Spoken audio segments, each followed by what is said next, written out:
Puji Tuhan, saudara sekalian, selamat pagi semuanya, saudaraku yang mungkin baru bergabung saat ini. Selamat bergabung di komunitas doa pagi ini. Di dalam 1 Korintus 6, saudara, ayat 19 ya. 1 Korintus 6 ayat 19 sampai 20 tertulis demikian, saudara. Atau tidak tahukah kamu, atau tidak tahukah kamu bahwa tubuhmu adalah bait Roh Kudus yang diam di dalam kamu. Roh Kudus yang kamu peroleh dari Allah. Dan bahwa kamu bukan milik kamu sendiri. Kamu bukan milik kamu sendiri. Sebab kamu telah dibeli dan harganya telah lunas dibayar. Kamu telah dibeli dan harganya telah lunas dibayar. Karena itu muliakanlah Allah dengan tubuhmu, saudara. Ya. Dalam dunia hari ini, kata hak menjadi sesuatu yang sangat dijunjung tinggi, saudara. Manusia merasa berhak menentukan jalannya sendiri, berhak memilih gaya hidup, berhak memiliki pasangan hidup, berhak memiliki karir, berhak memiliki tempat tinggal, dan sebagainya. Dunia berkata, hidupku, aku bebas memilih. Tapi saudara, saya harus memberitahu kepada saudara sekalian, bahwa sebenarnya itu adalah standar atau ukuran dunia. Bukan standar Tuhan, saudara. Kalau standar Allah atau standar kebenaran, kita semestinya tidak memiliki hak. Tidak memiliki hak. Kenapa? Karena kita telah dibeli dan harga yang lunas dibayar.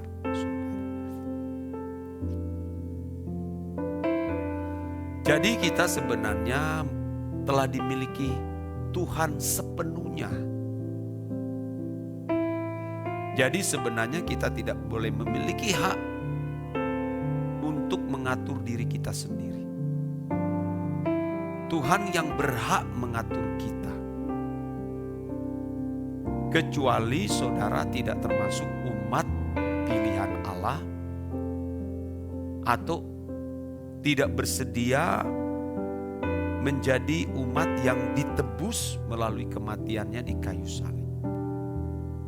Tuhan tidak berhak mengatur dirimu. Dan Tuhan tidak ada hak. Tapi bagi kita umat perjanjian baru yang benar-benar bersedia atau menyambut, merespon penebusan itu, kita tidak memiliki hak sama sekali untuk mengatur diri kita sendiri. Tidak boleh seperti orang dunia yang berhak mengatur dirinya sendiri. Dia berhak memilih siapa jodohnya. Dia berhak untuk memiliki ini dan memiliki itu. Tidak boleh, saudara. Semua harus sesuai dengan pikiran dan perasaan Allah. Kalau kita melakukan tindakan-tindakan merasa berhak untuk memiliki ini dan memiliki itu, kamu bukan umat tebusan.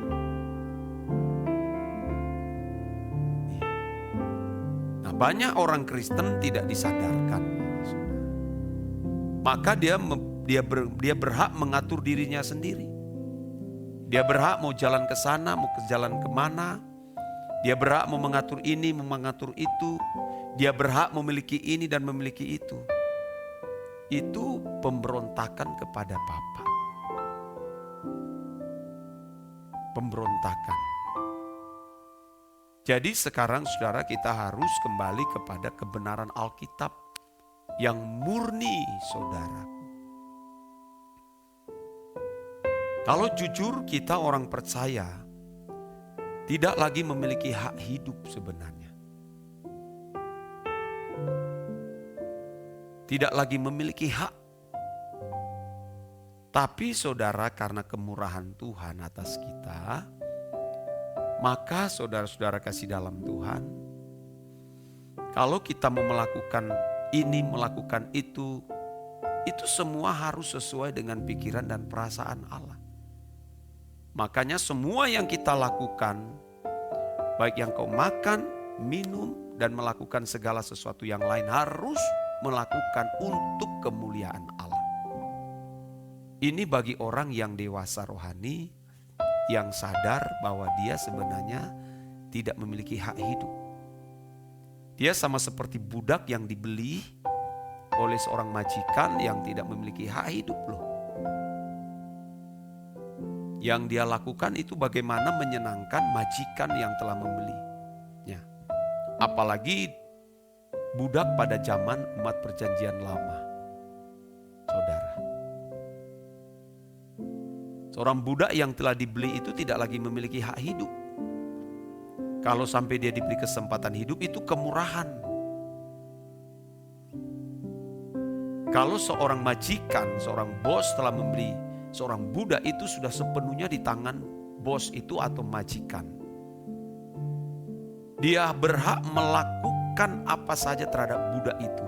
Dan budak itu tidak boleh melawan, tidak boleh memberontak. Dia harus menuruti semuanya. Kita ini saudara, siapa kita? Bahkan lalu kita mengatur Tuhan, ya saudara. Bahkan kita mengatur Tuhan, kita mau klaim yang kalau tidak dipenuhi apa yang Tuhan janjikan itu, kita berontak, kita mau melawan. Wah saudara. Lihat ini orang-orang Kristen yang oportunis. Orang-orang Kristen yang hanya memanfaatkan fasilitas yang dimiliki Tuhan. Ada hak apa kita, saudara? Tanpa kehadiran kita saat ini pun dunia ini tetap ada, tetap berjalan. Matahari tetap terbit dari ufuk timur, tenggelam di barat, terbenam di barat.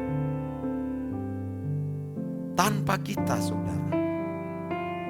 Nah, betapa kita bersyukur, saudara. Kita mendapatkan kesempatan.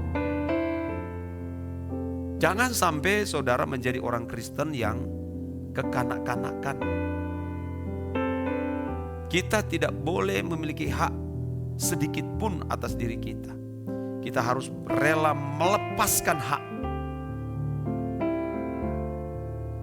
Tuhan Yesus saja sebagai anak Allah, saudara, dia bersedia melepaskan hak. Hak dihormati, hak dihargai, hak dijunjung tinggi. Termasuk hak hidup. Ketika Bapa meminta nyawanya, dia persembahkan di atas kayu salib. Dia hanya berkata, ke dalam tanganmu kuserahkan nyawa. Tidak ada sedikit pun yang di mana Tuhan Yesus sebagai putra tunggal satu-satunya memiliki hak atas dirinya. Dan mestinya kita harus mencontoh itu. Abraham saja umat perjanjian lama itu sudah memperagakan. Dia tidak berhak atas Ishak. Dia tidak berhak atas dirinya sendiri ketika Bapa Elohim Yahweh memanggil, keluar kamu dari Ur Kasdim. Keluar dia. Ketika Bapa meminta persembahkan Ishak kepadamu, Abraham lakukan. Demi melakukan kehendak Bapa. Itu kesenangan dan kepentingan Abraham. Abraham tidak punya kepentingan yang lain.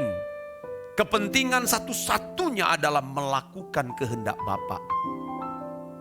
Sama seperti Tuhan Yesus, makananku, kebutuhanku hanya untuk melakukan kehendak Bapa dan menyelesaikan pekerjaannya. Yohanes pasal 4 ayat 34. Nah, saudara melihat keadaan orang Kristen hari ini, wah saudara, benar-benar oportunis yang hanya memanfaatkan Tuhan. Makanya kalau gereja-gereja ya saudara, saya tidak menghakimi. Kalau gereja-gereja hanya menawarkan fasilitas yang dimiliki Tuhan, itu pengkhianatan kepada Tuhan. Fasilitas yang saya maksudkan ini adalah kuasanya, berkat-berkat jasmaninya. Itu pengkhianatan kepada Allah. Jangan oportunis saudara. Ya. Kita sudah saatnya menjadi orang Kristen yang dewasa. Ya. Yang hanya memiliki kepentingan berurusan dengan Allah, yaitu bagaimana aku bisa melakukan kehendak. Supaya rencana Allah tergenapi dalam kehidupan kita. Jangan seperti bangsa Israel yang merengek-rengek, hanya membutuhkan roti dan menikmati kuasanya, mujizatnya. Tidak boleh demikian saudara. Makanya saudara yang di level doa pagi ini, saudara tidak akan mendengar yang lain. Yang ini kuajarkan kepada saudara sekalian ya. Firman yang murni. Karena semua yang kita raih ini akan kita tinggalkan. Tidak ada satu pun yang akan kita bawa. Dan memang kita tidak memiliki hak untuk membawa itu. Sebab itu bukan milik kita. Dunia ini bukan milik kita. Termasuk diri kita sendiri. Bukan milik kita sendiri. Bapa yang memilikinya. Ayo saudara sekalian, terus kita berubah ya, selagi kita masih punya kesempatan untuk berubah. Jangan sia-siakan kesempatan ini, jangan lagi membawa tubuhmu kepada kebinasaan. Tubuhmu adalah bait Allah, bait Roh Kudus. Jangan meracuni dengan pekerjaan-pekerjaan iblis.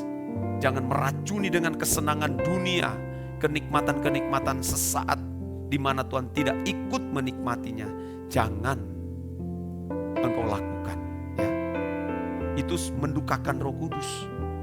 Kalau sampai Roh Kudus didukakan, bahaya saudara. Bahaya.